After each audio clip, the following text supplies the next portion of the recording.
کہتے ہیں کہ میں نجف سے آ رہا تھا اور زمینی راستے سے جیسے ہی میں ایران میں داخل ہوا، ایلام کے بارڈر پہ بہت شدید برف تھی اور شام بھی ہو گئی تھی اور راستہ بھی پہاڑی ہے، گردان ہے اس کے اندر۔ کہا کہ شام تھی، برف تھی، تو میں نے دیکھا کہ یہ رات کو یہ سفر طے کرنا خطرناک ہے، تو میں نے ایک جگہ دیکھا کہ قہوہ خانہ تھا، تو میں نے کہا میں یہاں رات گزار لیتا ہوں اور پھر صبح نکلوں گا۔ لیکن جیسے ہی میں رات وہ اندر گیا قہوہ خانے میں، تو میں نے دیکھا اوباش قسم کے لوگ بیٹھے ہوئے مستیوں میں اور قمار میں مصروف تھے۔ اب میں نے کہا کہ میں ان کو امر بالمعروف کہوں کہ جو ان کے اوپر اثر نہیں کرے گا، اور دوسرا میں اگر ان کے پاس بیٹھ کر ان کو دیکھتا رہوں تو یہ میرے لیے گوارا نہیں ہے۔ تو ایسے میں نے دیکھا کہ مجھے باہر سے آواز آئی کہ سید ادھر آؤ، تو ایک شخص درخت کے نیچے بیٹھا ہوا تھا، کہا کہ ادھر آؤ، وہ جگہ تمہارے لیے نہیں ہے۔ کہتے میں ان کے پاس بیٹھ گیا اور بیٹھا رہا، نہ درخت کے نیچے مجھے سردی کا احساس ہوا نہ مجھے برف کا احساس ہوا۔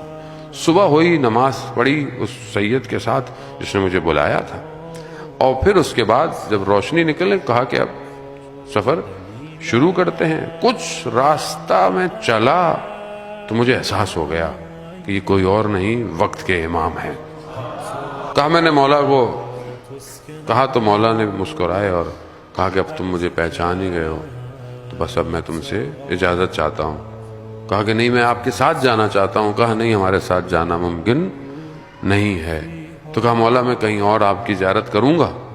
کہا ہاں، جب تم کم پہنچو گے تو وہاں پہ، اور اسی سفر میں جب تم سبزہ زار خراسان پہنچو گے تو وہاں ہماری تم سے ملاقات دوبارہ ہوگی۔ وہ کہا اسی شوق سے جب میں پہنچا کم، پھر میری مولا سے میں 3 دن وہاں رہا، مگر امام سے میری ملاقات نہیں ہوئی۔ بڑا دل برداشتہ ہو کر میں وہاں سے نکلا اور سبزوار جب پہنچا تو میرے دل میں یہی تھا کہ یہاں تو مجھے مولا ملیں گے، لیکن وہاں امام کیوں نہیں ملے؟ امام نے تو کہا تھا۔ ابھی میں یہی سوچ رہا تھا کہ میرے پیچھے سے ہاتھ آیا امام کا اور امام مجھے وہاں مل گئے۔ تو میں نے مولا سے کہا مولا آپ مجھے وہاں کیوں نہیں ملے کم میں؟ کہا نہیں، میں آیا تھا جب تم حرم کے دروازے کے باہر کسی تہران کی خاتون کے مسئلے کا جواب سر جھکا کے دے رہے تھے تو میں تمہارے برابر میں کھڑا ہوا تھا۔ عزیزان محترم، خوب امام برابر میں ہوتا ہے۔